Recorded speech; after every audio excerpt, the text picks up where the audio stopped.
Last week we made this L-shaped planter. Kat has gone out to buy the plants to put in, and now we are left with all these offcuts that we're going to use to make a new planter. A rectangular one, again without overlapping joints but bevel joints like this one, no visible screws, and with walls that are at an angle. This is going to be a new challenge. Let's do this.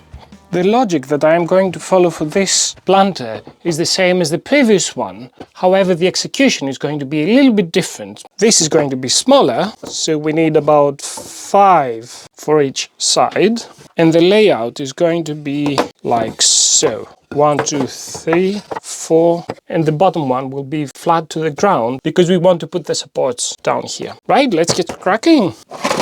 So, I am going to try and give them 7 degrees to the actual bevel, which means 90 plus 7 is down here. And using this guide, I am going to set this tool and keep it set exactly like this until the end of the project. And that should be exactly 7 degrees. I will mark them like so to have an understanding of how they should look like. It doesn't need to be accurate at this moment, at this time. I just want to have an idea of where I should put the screws. So I just marked it here, and I'm going to pass some screws and glue on each one. And I just need to know approximately where do I put the screws so that I won't cut them later.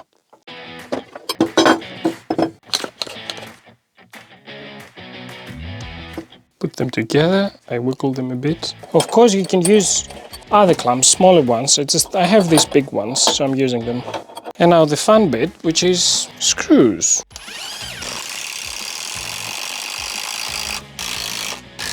And the wet cloth, not very wet, take the excess off. Because if we don't do it now, it will show later. Next piece. Now, for the last piece, the bottom, we need to have it facing this direction. A few screws at the bottom. And just like this, the first piece is done. Let's do 3 more. Okay, I have assembled the 4 pieces and now I need to cut them. Now, of course, this will be at an angle, but also at 45 degrees angle. I'm going to use the circular saw for this job, and to do that accurately, I need to make a small kind of jig or guide. To make this guide or jig, I'm going to use a piece of plywood. I have already placed a straight edge on this side. I'm putting a double-sided tape here. This is the factory side, so it's very straight. Double-sided tape. And I'm placing it against the straight edge. I'm setting my circular saw at 45 degrees and I'm making a very straight cut. Now this is exactly the length of the plate at 45 degrees. And that's it actually. Removing the tape and I have it forever. Now the only thing I need to do is very simple. Just go here at my edge. This is where I want it to start. Mark the 7 degrees, take the line, transfer the line all the way. I am placing the straight edge. It was cut like this. Now I'm placing it this way, following the line. And now against it, I will place my straight edge without moving this. I'm clamping it. I moved it. I'm clamping it down, one side, clamping the other side as well. And now I can remove this and make my cut. Perfect, but because this part here is thicker, I need to cut it with my handsaw. Brilliant, a nice clean cut. Let's do this one now.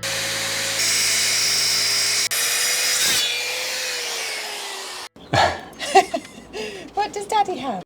I just finished cutting these, well, I haven't finished this. And this is how it will look like. Bring them together. Oh my gosh, that's gorgeous. And this is the right time to cut some bottom supports. He is using some of the many offcuts to make these from. Also, why not apply a couple of coats of wood preserver? Remember that these pieces of timber were sourced by us for free as scrap. So they've been sitting outside for a few years already. Alrighty, so the wood is ready.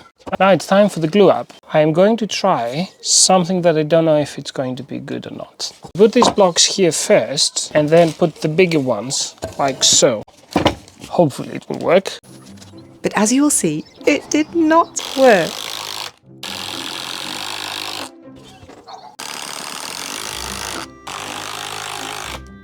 Oh my, what I just did was wrong.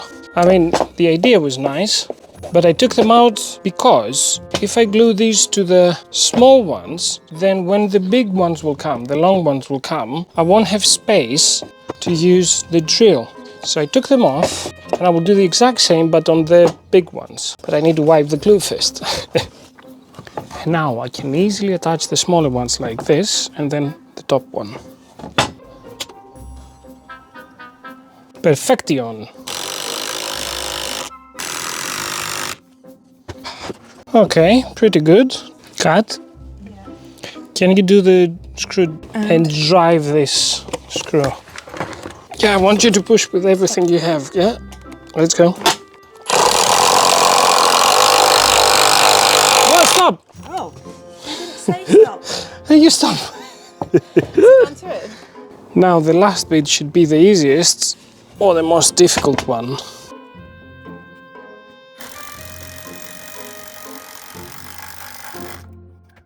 Okay. Ta-dam. Thumbs up. Like, subscribe. Then comes some wood filler for all the screw and nail holes, as well as perfecting the mitre joints. And then paint to make it look super fancy and as if it didn't come from scrap wood. And we are almost done. He is placing some lining to prevent long-term wet rot.